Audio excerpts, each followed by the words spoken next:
Selamat pagi Bapak Ibu dan saudara terkasih. Bacaan kita pada pagi hari ini terambil dari Matius 26 ayat 36 sampai dengan ayat yang ke-46. Tetapi saya akan bacakan di ayat yang ke-41.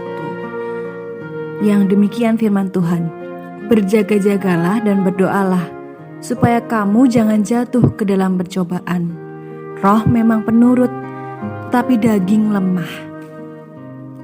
Demikian firman Tuhan berbagi kita yang mendengarkan firman Tuhan dan melaksanakan dalam kehidupan sehari-hari.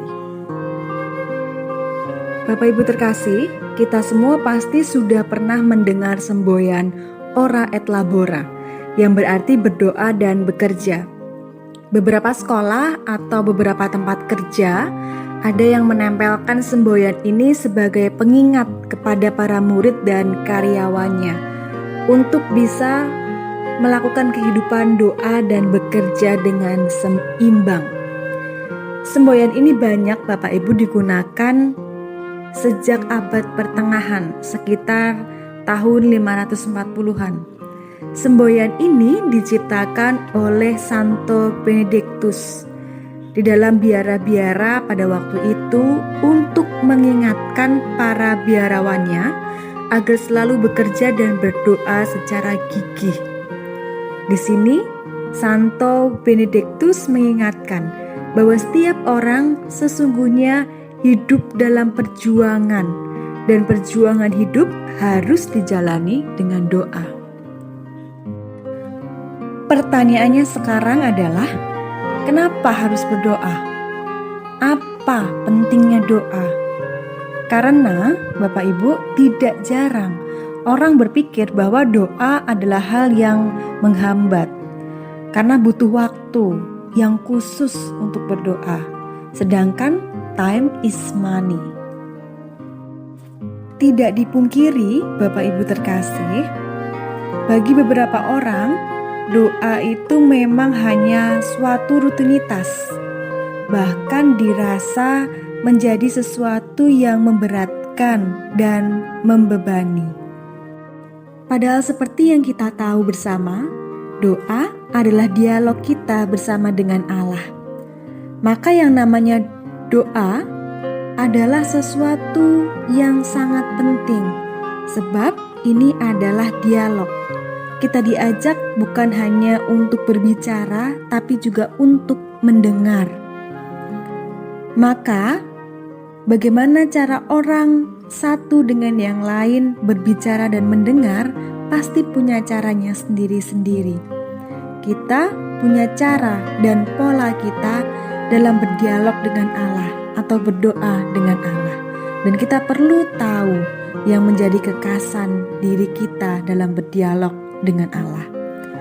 Mungkin ada yang bisa berdialog dengan Allah melalui cara meditasi atau devosi, atau penyembahan dengan alunan musik yang melantun-lantun, atau dengan cara bersorak-sorai, dan lain sebagainya. Maka belum tentu cara A cocok dengan saya, dan cara B selalu tidak cocok.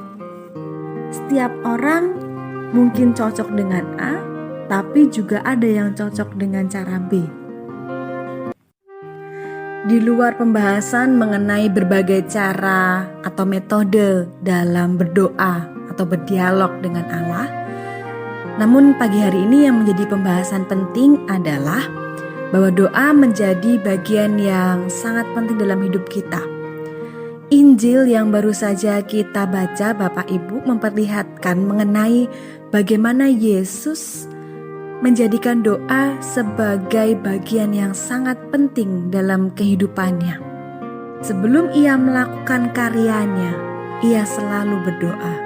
Sesudah ia melakukan aktivitasnya, ia pun kembali berdoa.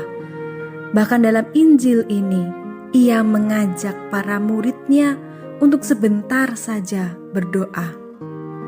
Sebab jelas dalam Injil ini nampak bahwa kekuatan doa menjadi hal yang penting dalam menguatkan dan memberikan ketenangan bagi Yesus yang saat itu sedang gundah dalam hatinya, sedang merasakan ketakutan, sedang merasakan kesedihan yang mendalam. Doa menjadi kekuatan baginya. Doa menjadi penolong dalam kehidupannya. Lebih dari itu, pada pagi hari ini kita kembali diingatkan oleh Yesus bahwa doa atau dialognya dengan Allah bukan hanya sebatas dirinya dengan Allah, namun bahwa doa atau hubungan pribadinya dengan Allah selalu mendorongnya untuk bertindak secara nyata. Ia menyadari bahwa Allah tidak hanya berbicara dengannya melalui hubungan pribadinya, tetapi juga melalui kehidupannya sehari-hari, melalui orang-orang yang ada di sekitarnya, melalui peristiwa yang ada di sekitarnya. Hal ini penting. Yesus memberikan contoh bahwa aksi juga harus dibarengi dengan refleksi dalam doa. Doa menjadi bentuk refleksi kita atas setiap aksi yang kita lakukan. Demikian pula, refleksi itu yang terus mendorong kita untuk melakukan aksi-aksi nyata. Yesus berdoa dan bekerja. Ia berdoa melalui karya yang ia lakukan. Demikian pula, ia berkarya sebagai wujud doanya. Jadi doa dan karya adalah satu hal yang tidak bisa dipisahkan dalam kehidupan Yesus. Demikian pula kita diajak untuk terus berkarya dan berdoa, menjadikan doa sebagai kekuatan kita dalam melakukan karya-karya di tengah kehidupan kita. Kiranya Tuhan Yesus memberkati kita semua. Amin.